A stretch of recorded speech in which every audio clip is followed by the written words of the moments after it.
ভিক্ষা করে মসজিদ বানানো লাগবে, কোরআন থেকে দলিল দাও। এই মুফতি, এই মাওলানা, পারলে কোরআন থেকে দলিল দাও। তাহলে মাজার কোরআনে আছে, ওরা খুঁজে পায় না।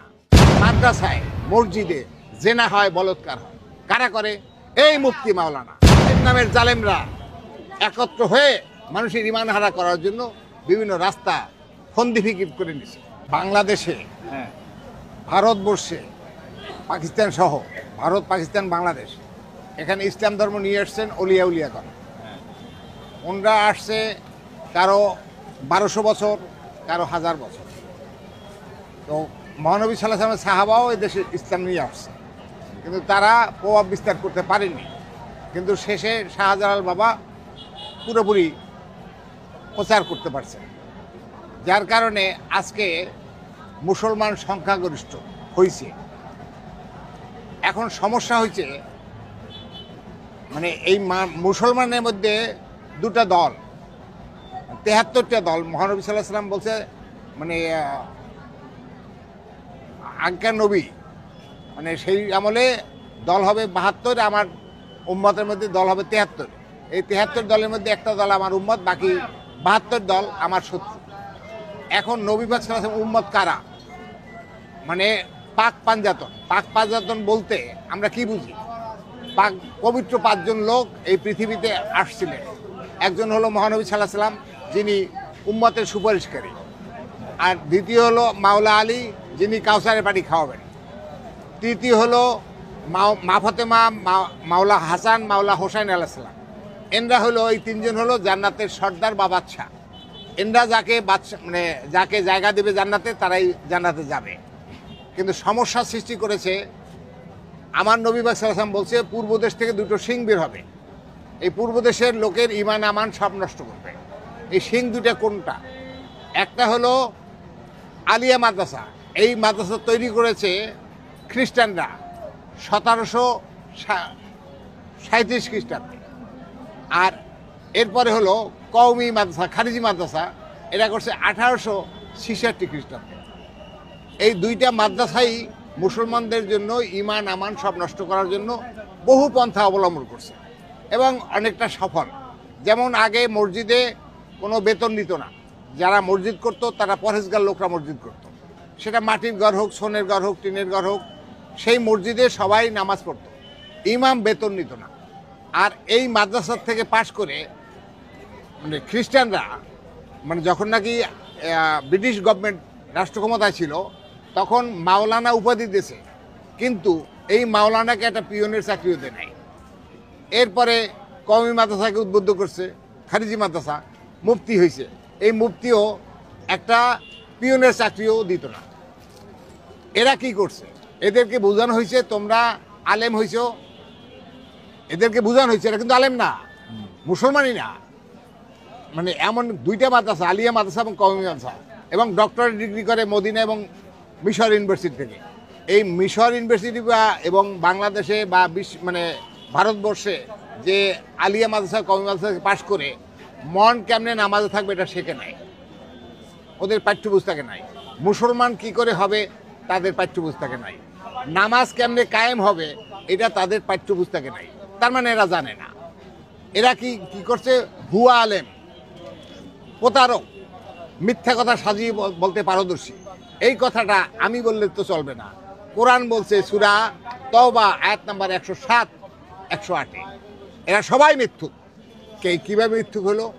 সুদখোরের টাকা মসজিদে নেওয়া হারাম, ঘুষখোরের টাকা, ভূমিদস্যুর টাকা, জুলুমকারীর টাকা, সন্ত্রাসীর টাকা, ডাকাইতের টাকা, চোরের টাকা, বাটপারের টাকা মসজিদে নেওয়া যাবে না। যদি মসজিদে নেয় তাহলে ওটা আর মসজিদ থাকলো না, ওটা হলো কাফের তৈরি করার ঘাঁটি। কে বলছে? আল্লাহ পাক রব্বুল আলামিন, সূরা তওবা আয়াত নাম্বার 107, 108।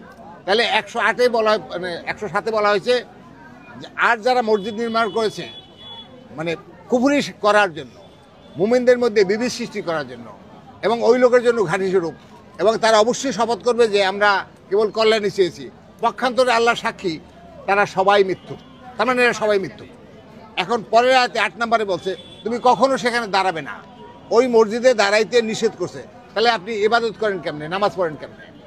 তারপরে বলা হয়েছে হ্যাঁ, তবে যে মসজিদ নির্মাণ করা হয়েছে তাকওয়াপূর্ণ লোক, পরহেজগার লোক তৈরি করছে, সেই মসজিদে পবিত্র লোকরা থাকবে। ওই মসজিদে তোমার দাঁড়াবার স্থান, ওখানে ইবাদত করা যায় না। এখন হলো আগের মসজিদ যেটা, মানে অর্থাৎ আগেকার এদেশে যে মসজিদ ছিল সেই মসজিদ ছিল কাঁচা, মানুষের ইমান ছিল পাকা। আর এখন অমুসলিম, মুনাফেক, ধুরান্দার, বাটপার, চিটার, আলেম নামের জালেমরা একত্র হয়ে মানুষের ইমান হারা করার জন্য বিভিন্ন রাস্তা ফন্দি ফিকির করে নিছে। এই ফন্দি ফিকির করে তারা কি করছে, এখন ফতোয়া দিচ্ছে মাজার নাকি কোরআনে পায় না, মিলাদ, দুরুদ শরীফ পড়া এটা কোরআনে পায় না। তাহলে তুই কি কোরআন কিসে পড়ছো? তুমি তো কোরআনই পড়ো নাই। ও কোরআন পড়ছে এই জন্য যে নামাজ পড়ে বেতন নেবে, দুনিয়াবি স্বার্থ হাসিলের জন্য। আসলেও ধর্ম করার জন্য না। যদি ধর্ম করার জন্য হইতো তাহলে মাজার কোরআনে আছে। কোথায় আছে? কোরআনের কোন আয়াতে? কথা বোঝা গেছে? এ সম্পর্কে বিস্তারিত আমরা একটা গ্রুপ, 6টা গ্রুপের মধ্যে এখানে আছে হলো আহলে বায়াত পাক পাঞ্জাতের অনুসারীবৃন্দ, 2 নম্বর হলো স্বনির্ভর আধ্যাত্মিক সংসদ, 3 নম্বর হলো বাংলাদেশ দরগা মাজার ঐক্য পরিষদ, 4 নম্বর হলো বিশ্ব সুফিবাদ ঐক্যবদ্ধ আহলে সুন্নাত ওয়াল জামাত, তারপরে আছে বাংলাদেশ তরিকত পরিষদ, এরপরে বিশ্ব ইনসানিয়াত বিপ্লব। এইটা 6টা সংস্থা। এটা 6টা সংস্থাই হলো আত্মশুদ্ধি, অর্থাৎ আল্লাহ পাক রব্বুল আলামিন বলছেন ফাদুল্লাহ মুখলিসিন আল্লাহুদ্দিন আলাউল কারিয়াল কাফিরুন। এর অর্থ কি? তুমি বা তোমরা মনকে দেহের অধীন করে আত্মশুদ্ধ হয়ে আমার ইবাদত করো, আমাকে ডাকো। যদিও এ অপছন্দ করে কাফেররা, তাহলে যারা এটা মানে আত্মশুদ্ধি হইতে চায় না তারা পুরোপুরি কাফের। তাহলে এই মুফতি মাওলানা যারা আহলে বায়াত মানে না তারা সবগুলা কাফের। এখন যাচ্ছি, এদেরকে আল্লাহ কাফের বলছে, জালেম বলছে, জাহেল বলছে, আগুনখোর বলছে, মানে বদমাইশ বলছে, পথভ্রষ্ট বলছে, বহু আয়াতে ওরা পড়ছে কিন্তু মানে না। ওরা কি বলে? আমরা খাবো কি এ সম্পর্কে আল্লাহ সমাধান দিছে সূরা জুমা আয়াত নাম্বার 10। এখানে বলা হয়েছে তোমরা নামাজ শেষে রুটি রুজির জন্য বের হয়ে যাও, জমিনে ছড়িয়ে পড়ো। তাহলে অন্য 4 দোকানদার সেও সংসার চালায়, একটা জুতের সেলাই করে সে সংসার চালায়, মানে ছোটোখাটো ব্যবসা করে, বাদাম বেচে সেও সংসার চালায়। এরা কাজও করে, ওদিকে বেতন নেয়। বেতন দিলে যারা দেয় তারাও মুসলমান না, আর যারা নেয় তা তো মুসলমানই না। মানে এরা মুসলমান না, এরা হলো প্রতারক। আপনি আজকে একটা জিনিস ফলাও করে প্রচার হচ্ছে, কি প্রচার হচ্ছে? মাদ্রাসায়, মসজিদে জেনা হয়, বলৎকার হয়। কারা করে? এই মুফতি মাওলানা। এরা আলেম তো নাই, জালেমের দল। এরা হলো ইহুদিদের চালা, ইহুদির থেকে সাহায্য পায়, আর দুয়ারে দুয়ারে ভিক্ষা করে, ছেলেমান ভর্তি করে, মানে পাছাও মারে আর ভিক্ষা করতে পাঠায় দুয়ারে দুয়ারে। তাহলে এরা তো ভিক্ষাবৃত্তি ইসলাম ধর্ম সমর্থন করে না। ভিক্ষা করে মসজিদ বানানো লাগবে, কোরআন থেকে দলিল দাও। এই মুফতি, এই মাওলানা, পারলে কোরআন থেকে দলিল দাও। তুমি যে নামাজ পড়ে বেতন নাও, পারলে দলিল দাও। তুমি যে জেনা বলৎকার করো, এটা তোমাদের অধিকার, কোথায় পাইছো? দলিল দাও। তা আমরা এরকম 25টা দলিল চাইছি।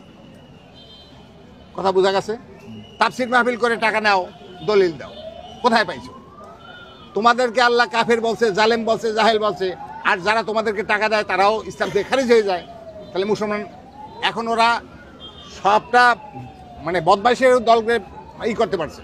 কিন্তু যারা তরিকতপন্থী, যারা আত্মশুদ্ধি হতে চায়, যে কেউ, অর্থাৎ আমার ভিতরে একটা নফসে আম্মারা দিচ্ছে, এই নফসে আম্মারাকে নফসে মুতমাইনে যে করতে চায়, আত্মশুদ্ধ হয়ে নামাজ কায়েম করতে চায়, সেই দলটাকে এখন আক্রমণ করছে কি? মাজার। তাহলে মাজার কোরআনে আছে, ওরা খুঁজে পায় না। মিলাদ, আল্লাহর হাবিবকে বলছে আমি আমার ফেরেশতা মণ্ডলী সহ আল্লাহর হাবিবের দুরূদ পড়ি। হে ইমানদার বান্দাগণ, তোমরা অধিক পরিমাণ দুরূদ পড়ো। তার মানে আমরা যে মিলাদ পড়ি, মিলাদে কোনো নর্তকী নাচা হয় না। ওখানে মানুষ উজু করে পরিষ্কার পরিচ্ছন্ন হয়ে পবিত্র হয়ে যতটুকু সম্ভব পবিত্র হয়ে ওখানে প্রথম হলো কিছু কোরআন থেকে আলোচনা হয়, পরে জিকির আজগার হয়, পরে নবীর নামে দুরূদ শরীফ পড়া হয় এবং সমস্ত অলিয়া উলিয়াদের নামে মানে বকশিশ করা হয়। তাহলে আমাদেরকে আগে প্রতিটা ঘর বাড়ির যখন উদ্বোধন হইতো আগে মিলাদ শরীফ পড়াইয়া তারপরে ঘর বাড়িটা উদ্বোধন করত। এখন কি হচ্ছে? এখন বলছে মিলাদ পড়া বেদাত। ও তো জাউরা, ও যে জাউরা সেই কথাটা তো ও তো জানে না। ও কোরআনে পড়ছে জাউরা, কিন্তু জারদ যে ও, আল্লাহ বলছে সূরা কলম আয়াত নাম্বার 12-তে বলছে যারা আল্লাহর পথ থেকে ভালো পথ থেকে ঠেকাইয়ে রাখে। পরের আয়াতে 13 নম্বর বলা হয়েছে তারাই জানিম অর্থ জারদ সন্তান। এই জারদ সন্তানরা এখন জারদ, আল্লাহ যাকে জারদ বলছে তো মুসলমান না, আল্লাহ যাকে কাফের বলছে, জালেম বলছে, জাহেল বলছে সে তো মুসলমান না, এরা জারদ।